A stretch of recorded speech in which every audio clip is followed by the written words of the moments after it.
Hi YouTube. Well, we're back out in the shop on a wet, cold, rainy day, and there wasn't a whole lot else to do. So I thought, well, we'd take a few minutes and we'd open a new tool. Let's see. This is going to be a hinge jig for hanging doors in an existing jamb. So the jamb is already hinged, and you're putting in a slab, and you need to hinge the slab. And again, if it's something you're doing every day, then you're going to want to spend money on a woodpecker or something along that line. You're going to want to spend money on a high-end tool. This is not that tool. This is, you know, if you're going to be doing it a couple of times, 3 or 4 times, and you know you're going to do it again, but you don't know when. So it's always nice to have something in the toolbox or on the workbench. And so this is one of those tools that it's nice to have, but you're not going to use it very often. This jig came from Amazon. The company I got it from was Renwin, and shipping was no problem. It was well packed. Seems like they do a lot of lawn and garden stuff. They have lawnmower parts. I'm not sure what else, but anyway, check them out sometime. And I will put a link in the description for this jig that we're looking at here today. Okay, so this is the jig, and it's a very simple, easy to use door hinging jig. You choose the size of your, well, first of all, you start with the radius of your hinge. You got the 5/8, we have 1/4 inch, and also square. So you use to do the square, well, you can use either one when you're doing square, and then just square up the corner of the of your mortise. And you just choose the size of your jig, and you're gonna tighten it up on the sides, and it sets on the door, and just tighten the clamps. The one nice thing I like about this is most of the parts are all together. There's no loose parts to have laying around, and whatever loose parts there is, they're very common stuff. They don't even really go to this, so you can pick them up anywhere. So it's not that big a deal. Okay, so you get the hinge jig. You get a self-centering drill bit for pre-drilling the hinge screws. You get a reversible driver bit with a Phillips and a straight. And then you get, what size is it? 1/4 by 2 by 11.9. I don't know what that is. Anyway, you get a 1/4 inch flush trim bit, which I've already got mounted in my router. And the one thing I really like about this jig, and I think I'll probably talk about it when I'm playing with it, is it's designed for a flush trim bit, which means the cutter bit is flush with the bearing. So when you line this up with your marks, you line straight down.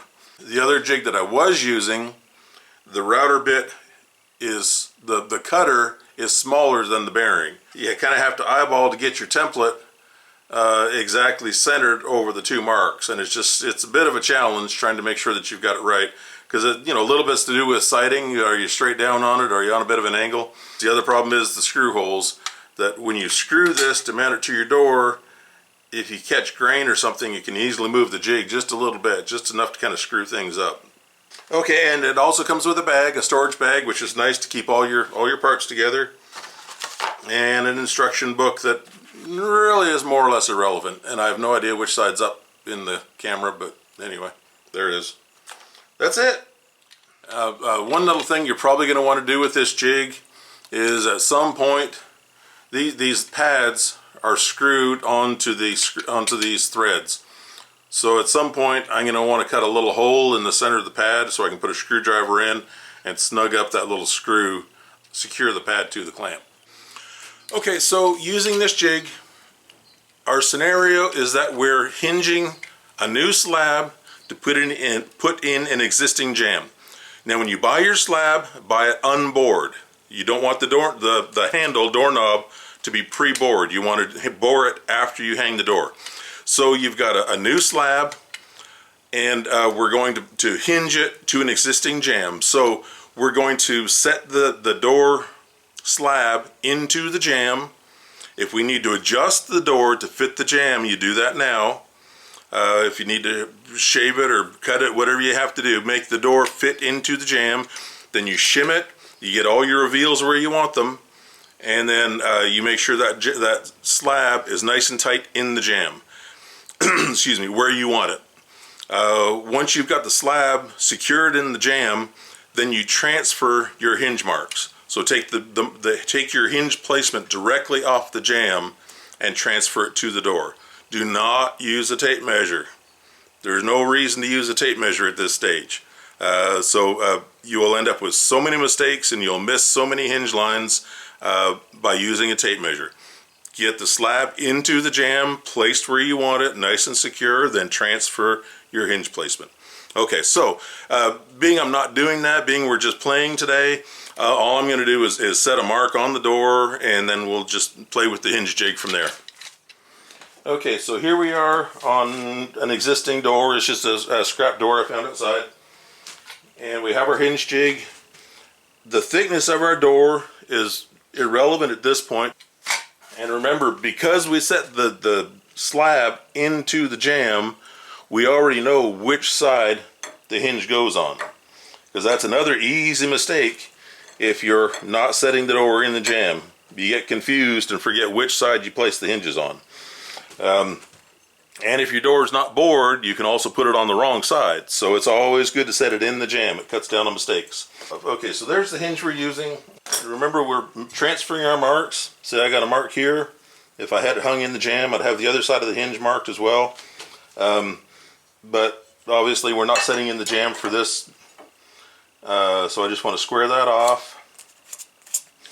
And we can get by with one. If you're presetting it in the jamb, you're going to have both sides of the hinge. So I like to set it on here, and now I can mark the other side of my hinge.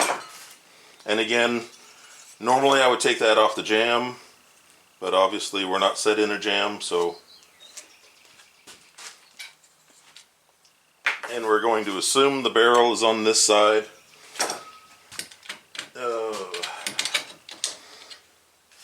And I want to confirm, again, don't use the measurements if you can avoid it. See? So I'm guessing this is a 4, so we'll scoot up to 4. Okay, so there you go, 4 inch. Snug it up, and then we're going to line it up with the marks on our door. And again, the nice thing about this jig, it sits nice and flat on the door, very solid. You line it up straight down on the pencil marks, because this is a flush cutter. The cutter is flush with the bearing, so your pencil marks line directly with the edge of the jig. Snug that up. I've already set the depth of my router bit, but your router bit depth is determined by the notches on your jig.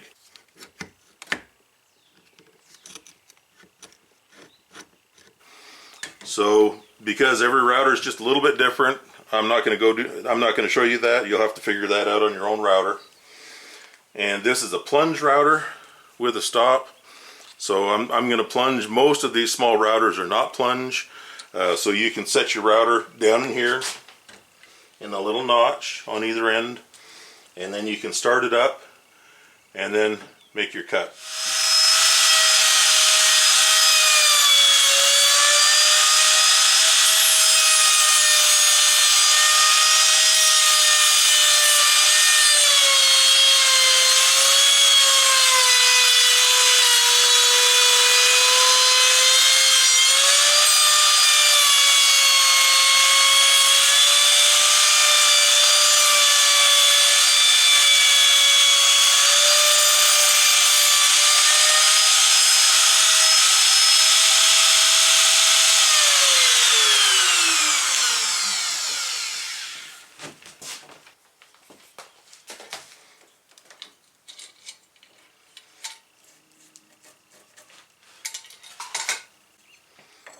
And there you go. That's actually really nice. It's really snug, very nice. And then you take your centering drill and pre-drill your screws. Screw them in and away you go. And as I mentioned earlier, you could do the 5/8 radius, the 1/4 inch radius, which you're going to measure from this side, or you can do a square And to do a square, you can use either or, the 1/4 or the 5/8, and then get a corner chisel.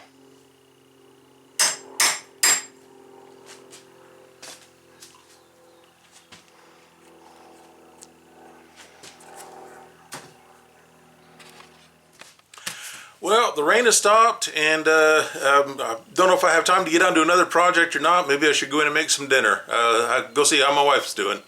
But anyway, I hope this is good information for you guys. I hope it's helpful. I hope you'll like and subscribe, and check the description for any links that might be useful for you. And well, I guess we'll see you down the road on another project. Thanks, y'all. See ya.